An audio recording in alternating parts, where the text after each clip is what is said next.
Hello, everyone. Charles Watts here. Welcome back to Inside Arsenal. It's a weekend. It's Saturday. I hope you're going well wherever you're watching or listening to this around the world. Just 1 week's time, Arsenal will be back in action. Well, 8 days' time, Arsenal will be back in action. But you know what I mean. The Premier League returns in 1 week's time and roll on.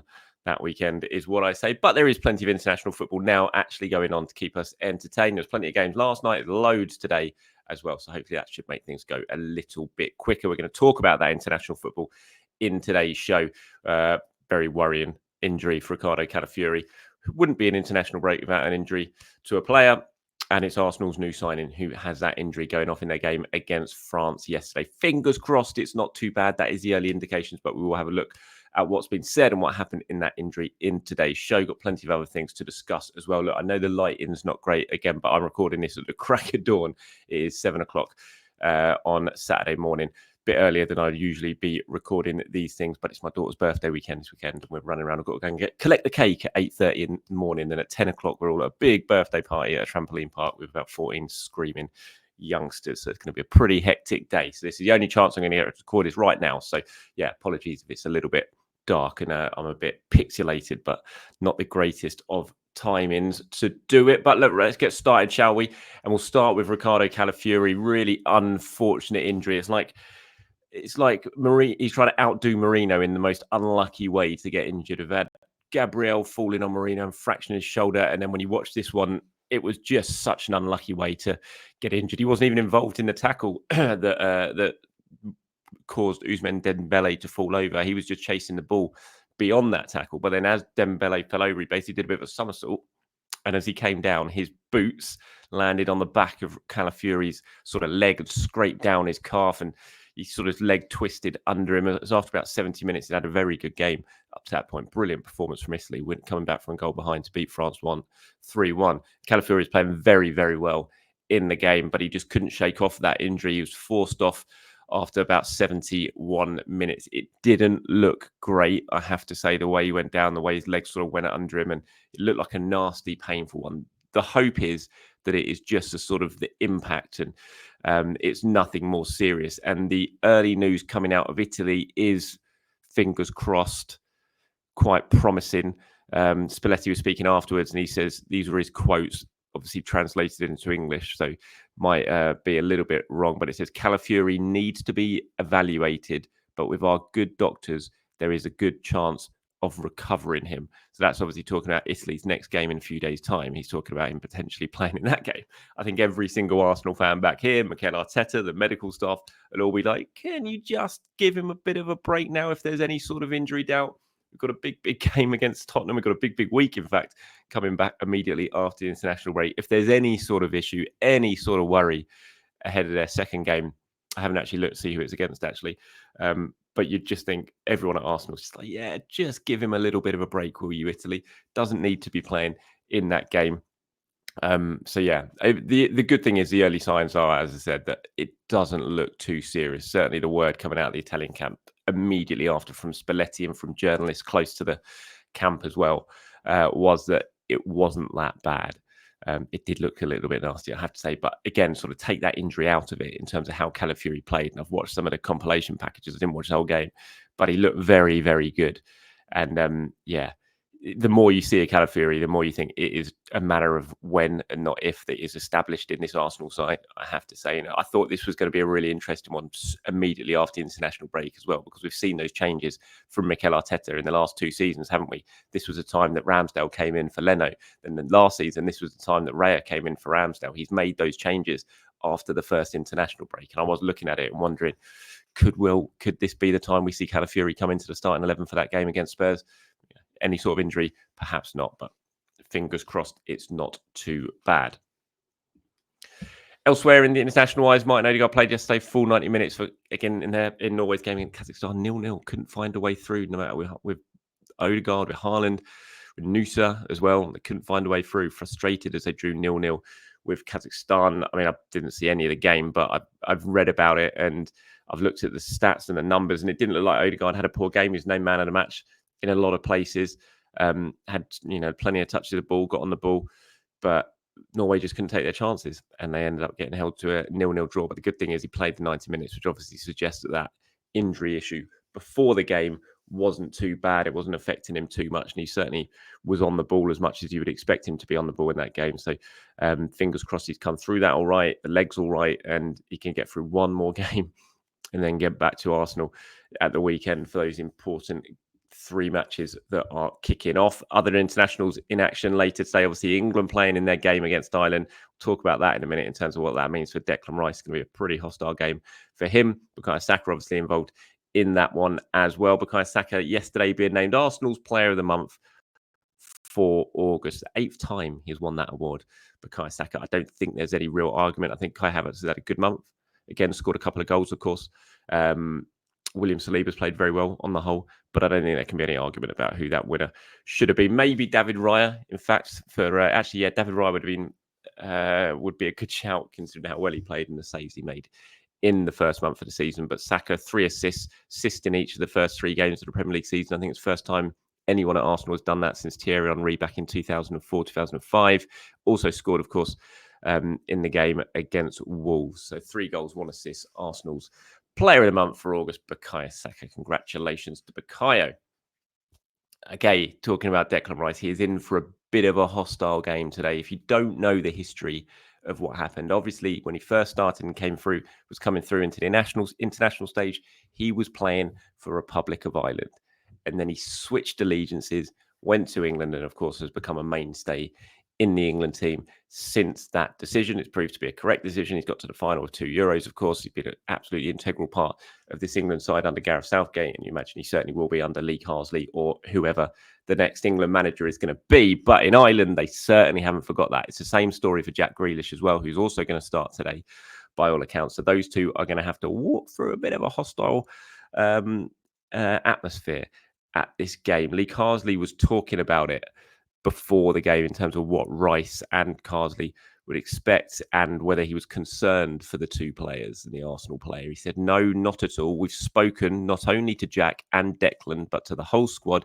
We spoke about the atmosphere that we expect it to be. It's going to be exciting, passionate, loud, but it'll be no different to what the players are used to in the Premier League games or high-level games. I think they'll be ready for whatever comes out. Now, obviously, it's been a difficult start to the season for Declan Rice, still searching for his best form, got himself sent off.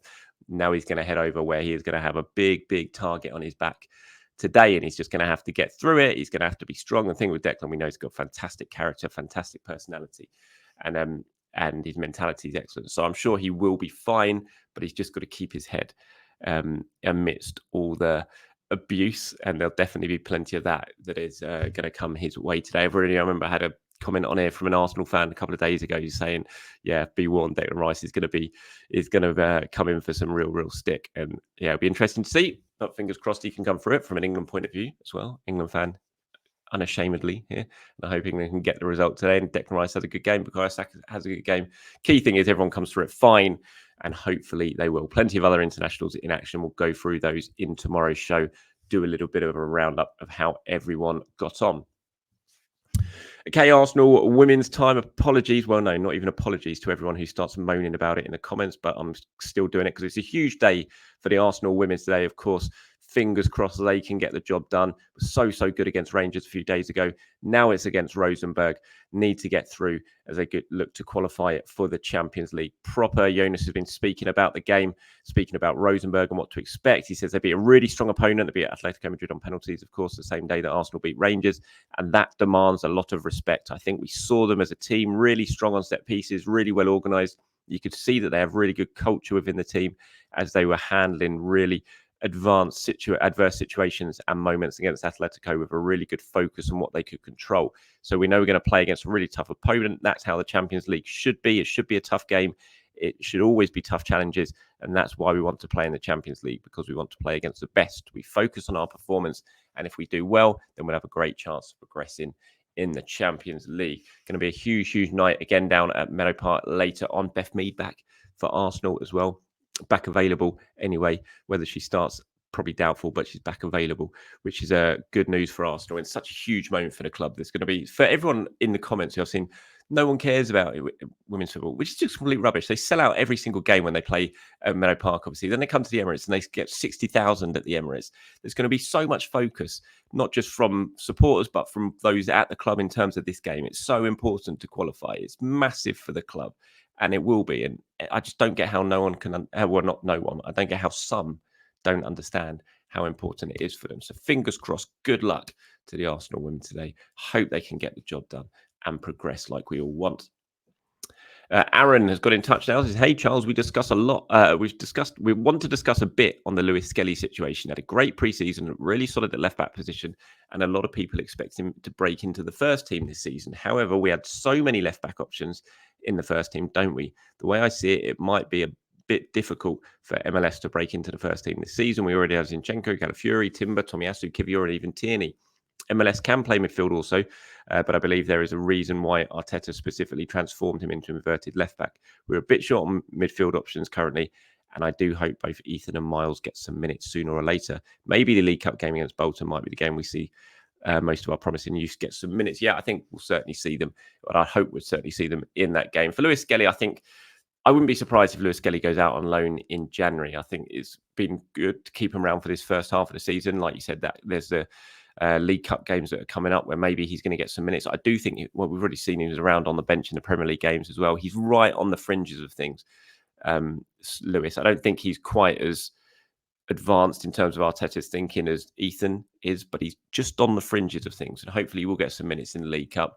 And I think it's good to keep him around the first team picture throughout the first half of the season, given how well he did in the summer on the tour and everything like that. But I do wonder if maybe then you get to January, you assess things and you think, you know, what best stage for him now for this next 6 months is to go out and get some minutes on loan. And I agree. The fact, yes, they seem to be trying to move him into this inverted left back role, and he's taken to it very, very well. But of all the positions in the squad that are most congested, you have to say that is probably it. And so it's going to be very difficult for him to break through in that position. So yeah, it'll be interesting to see what Arsenal do with Miles Lewis Skelly. But one thing I do know is that they will have his development very carefully mapped out. And wouldn't surprise me if maybe we see a potential loan move for him in January. Here's one from Mr. Summel. Says, "Hi Charles. Instead of waiting for a Carabao Cup game, Arteta should bring Ethan on for Odegaard in the end of games that we're winning comfortably. That's how he would get used to that's how he gets used to the Premier League. He can't be waiting for a Carabao Cup game that happens once a month." Thoughts? Yeah, I agree. And I think that will be the plan. I think we will see Ethan come on for some minutes in the Premier League. But the thing is, when you say it's the games that we're winning comfortably, so far this season, there haven't been any games that we've been winning comfortably. It's always been pretty tight. The Aston Villa game was 2 late goals, obviously. The Wolves game was always a little bit on the knife edge up to when Bukayo Saka made it 2-0 with about 10 minutes to go. And even then, you know, one chance for Wolves to get back into it, and it could have been an uncomfortable finish. Then you had the Brighton game, which was never comfortable. The next few games coming up, you got Manchester City, then you've got Spurs, and you've got the Champions League away game at Atalanta. That's all before the Carabao Cup. So there's not really you can't really see a moment where it's going to be the perfect time to bring in an Ethan or a Miles for those games because of how things have worked out so far. So I think you get them some minutes in that Carabao Cup game. And then, like you said, further on as the season progresses, when Arsenal do have some of those opportunities, when they're 2-0 up, 3-0 up with 20 minutes to go, which we hope will happen, then yeah, that's the time to bring on the likes of Ethan. But I don't think he'd be too worried. I think he'd still play Ethan in some tight contests. I think he's got that confidence in him, and I think the players have got that confidence in him. So I think he will. I don't think it necessarily has to be 2 or 3-0. I think we'll still probably see him by then. We just haven't seen the opportunities for it to happen yet. But I'm sure it will. Fantastic talent. And he does need minutes this season. I think it's really, really important. And I think that's a big part in why Arsenal sort of reduced the squad as well, was to make sure that the likes of Ethan Moyeri do get the minutes they need this season to continue developing the way that they are. And that's it from me this morning. Thank you very much for watching and for listening. Everyone, appreciate it. Have a fantastic weekend. I'll be back tomorrow to do it all over again. Anything you want me to discuss in that show, do what Aaron's done. And the other guy who I've forgotten his name, apologies, which was, I've just forgotten it and now I can't bring it up again, Mr. Summer 18. And get your questions, get your comments in. I'll pull some of them together and get them included in tomorrow's show. Until then, speak to you soon. Bye-bye.